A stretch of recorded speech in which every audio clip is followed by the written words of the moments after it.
like this. Hey, Elphaba, my name's Anna. It's nice to meet you. Nice to meet you too. So I just wanted to start out explaining what it is that I do. So I see here from your case manager referral, it says that she thinks that you benefit from behavioral therapy. So before we get started, I just want to let you know that everything that's said in this room will remain in the room. It will remain confidential unless I think that you or somebody else is in danger, okay? Okay. Yeah. Alright, so let's get started. Why don't we start off with just telling you what it is that brings you in here today? I'm here because I lost my daughter to DFACS. They made her go live with the father's sister because they found drugs in our home, and so I'm just here because I want my kid back. Okay. Well, why don't you tell me about yourself and your family? I'm 23. I got pregnant at 19 with my daughter, Nessa Rose. Never wanted to go to college, just tried to make things work with the dad, but he didn't really treat me right, so I just left. I've been living with friends and family ever since, just trying to find work. I got some okay family, I guess, but not many of them really want anything to do with me because they think I'm just trouble. So I'm surprised Nessa Rose's aunt said yes. I love Nessa Rose with all my heart and just want her back. It's not fair. Okay, well, you mentioned DFACS finding drugs in the home. Can you tell me about that? Yeah, I started using anything I could get my hands on since I was like 16. I guess it got worse after I left Nessa Rose's father.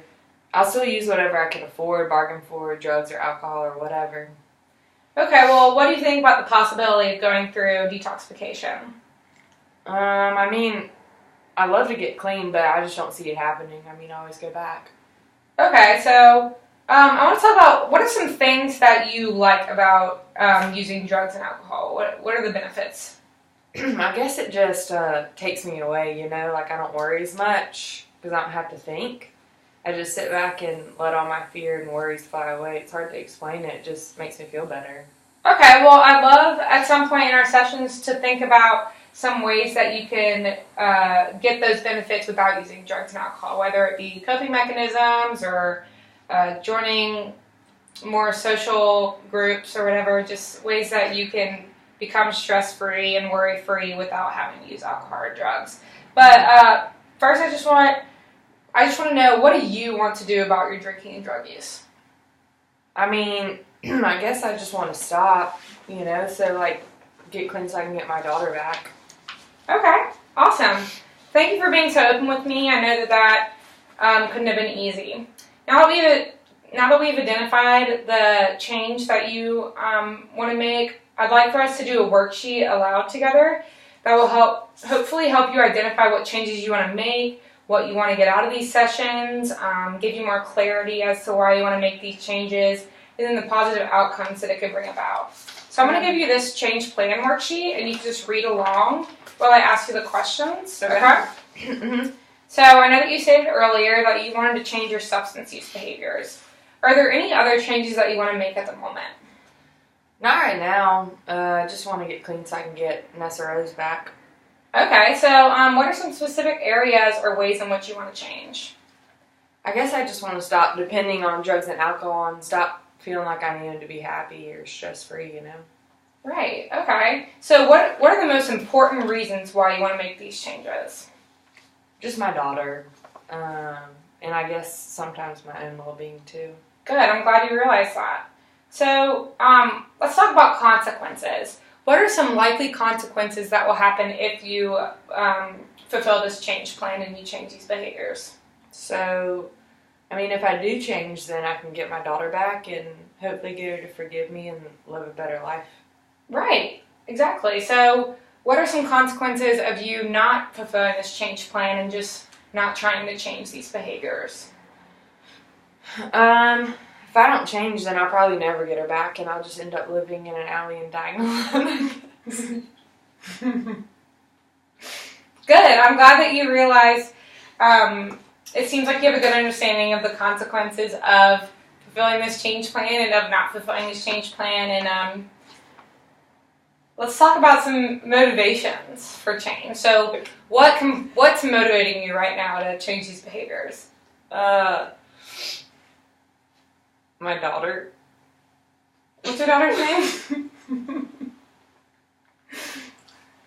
Nessa Rose. Good. Shit. I'm not going to get any of my footage in the class. I'm going to fail. I lost my place. What are you saying? It's my line. It's my line. You ready? Okay. Some next steps. Okay. What page are we on? Oh my god. We're on C. I'm doing the C right now. Oh, you said it. You ready? In a different word. Yeah. I know, sorry. So, what are some steps that you plan to take on this change plan? Aren't you supposed to tell me that? My steps are just to do whatever you tell me to do because DFACS told me to be here. Well, how about we figure out these steps together? Does that sound good? Sure. Okay, well, let's think about this for a minute. What do you think are some specific first steps that you can take to make this change? I don't know.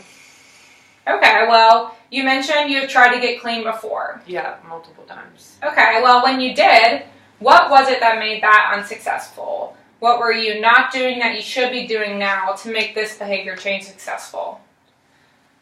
I mean, I guess before I said I would get clean, but I wasn't really serious about it. I still had stashes under my mattress, and I couldn't resist the temptation knowing they were still there in my house where I slept. So I guess I could just make my living area drug and alcohol free for starters. That's a great first step. Any others that you can think of? Previous times I would always get calls or texts from my dealers or the people I would get high with, and I would try to ignore it, but I would always end up replying and meeting up with them, so I guess I could delete their numbers from my phone or something. That's awesome. Those are some great first steps. So now that we have those down, I want to talk about asking other people for help and how you can get that help. Okay. So I want to start off by asking, what are some specific ways that people can help or support you in this change? I don't know. I don't really have other people to rely on. I mean, I have my mom, and she's okay at supporting me, but she lives in Chicago, and so it's hard for us to keep in touch because she's so far. Okay, well, maybe we should brainstorm ways you could go about eliciting other support. So, like, finding people, asking them for help, and getting help from them. Yeah, I mean, I did go to AA meetings a couple years back, and I had this sponsor who still calls me and stuff and checks in on me, but I just tell them I'm fine because I don't want to disappoint them because they were always really supportive of me and good to me. But I guess I could be honest with them and tell them what's going on, and that way I can have them as someone to go to. Good, that's awesome. We've covered a lot of ground.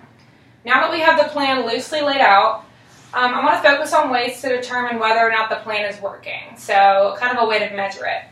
So first I just want to ask about what you hope will happen as a result of this change. So you did it worked great. What do you hope will have happened by then? I mean, I just want to get clean and get my daughter back. Okay, so that is your goal, your driving motivation for this plan, right? I know you've said it a few times. So aside from this goal, what are some other benefits you may expect to come across as you work this plan towards your end goal? Like, good things that would come from this plan other than getting clean and getting Nessa Rose back? Yeah. I don't know. I mean, I guess I'd be able to keep my job for longer than 6 months because I would show up more and on time and sober. And I don't know if this counts, but I would hope that at some point working on this plan, I'd be able to at least visit with Nessa Rose, you know? And DFACS says I can't until I prove I'm clean through the random drug tests.